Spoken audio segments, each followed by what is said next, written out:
Hello, അസ്സലാമു അലൈക്കും യാ ഹബീബീസ്. അതെ, ഫാത്തിമ ബീവി റളിയല്ലാഹു അൻഹയെ കല്യാണം ക്ഷണിച്ചിട്ട് പോയ വീട്ടിൽ സമ്പന്നനായ യുവാവിൻ്റെ മകള് സമ്പന്നനായ യുവാവ് ഫാത്തിമ ബീവിയെ കല്യാണത്തിന് വിരുന്ന് സൽക്കാരത്തിന് ക്ഷണിച്ചിട്ട് അവിടെ നിന്ന് നാണം കെടുത്തി പരിഹസിച്ച് ഇറക്കി വിടാനായിരുന്നു അയാൾ ഉദ്ദേശിച്ചത്. പക്ഷേ ഫാത്തിമ ബീവി റളിയല്ലാഹു അൻഹയുടെ വരവും കണ്ട്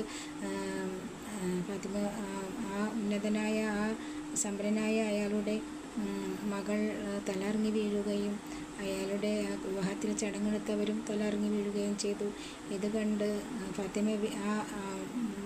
സമ്പന്നനായ അയാളുടെ ഭാര്യ പറഞ്ഞു, എൻ്റെ മകളെ രക്ഷിക്കണം എന്ന് പറഞ്ഞപ്പോൾ ഫാത്തിമ ബീവി റളിയല്ലാഹു അൻഹ 2 റക്അത്ത് നിസ്കരിച്ച് അല്ലാഹുവിനോട് ദുആ ചെയ്ത് കഴിഞ്ഞപ്പോൾ അവർക്ക് ബോധം വീഴുകയും അവർ ഫാത്തിമ ബീവിയിൽ വിശ്വസിക്കുകയും അവർ ഏക ഇലാഹായ അല്ലാഹുവിൽ വിശ്വസിക്കുകയും ഇസ്ലാമിൽ വിശ്വസിക്കുകയും ചെയ്തു.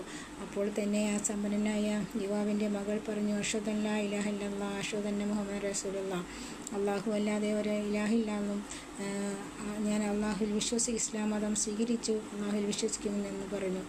അവിടെ ആ വിവാഹ ചടങ്ങിൽ പങ്കെടുത്ത എല്ലാവരും അല്ലാഹുവിൽ വിശ്വസിക്കുകയും ഇസ്ലാം മതം സ്വീകരിക്കുകയും ഫാത്തിമ ബീവിയെ വിശ്വസിക്കുകയും ചെയ്തു.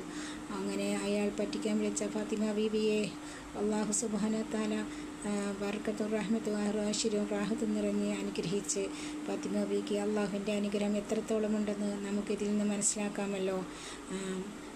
അയാളുടെ മകളുടെ ഫാത്തിമ ബീവിയെ പറ്റിക്കാൻ വിളിച്ച അയാളുടെ മകളുടെ കല്യാണം ഫാത്തിമ ബീവി ദുആ ചെയ്തു നല്ല രീതിയിൽ നടക്കുകയും ഫാത്തിമ ബീവി തിരിച്ചു പോരുകയും ചെയ്തു. ഇങ്ങനെയുള്ള മകളാണ് റസൂൽ കരീം മുഹമ്മദ് മുസ്തഫ സ്വല്ലല്ലാഹു അലൈഹി വസല്ലം തങ്ങളുടെ കരളിൻ്റെ കഷ്ണമായ ഫാത്തിമ ബീവി റളിയല്ലാഹു അൻഹ. അവരുടെ കാൽപ്പാടുകൾ പിൻപറ്റി ജീവിക്കുവാനും ആ മഹദിയെ പോലെ ആയില്ലെങ്കിലും മഹദിയുടെ തിരുനോട്ടത്തിൽ നമുക്കൊന്ന് എത്തി നോക്കാനെങ്കിലും കഴിയാൻ അല്ലാഹു സുബ്ഹാനഹു വ തആല നമുക്ക് എല്ലാവർക്കും ഈമാൻ നൽകി അനുഗ്രഹിക്കുമാറാകട്ടെ. ആമീൻ യാ റബ്ബൽ ആലമീൻ. ലാ ഇലാഹ ഇല്ലല്ലാഹ് മുഹമ്മദ് യാ റസൂലുള്ളാഹ്. ആമീൻ.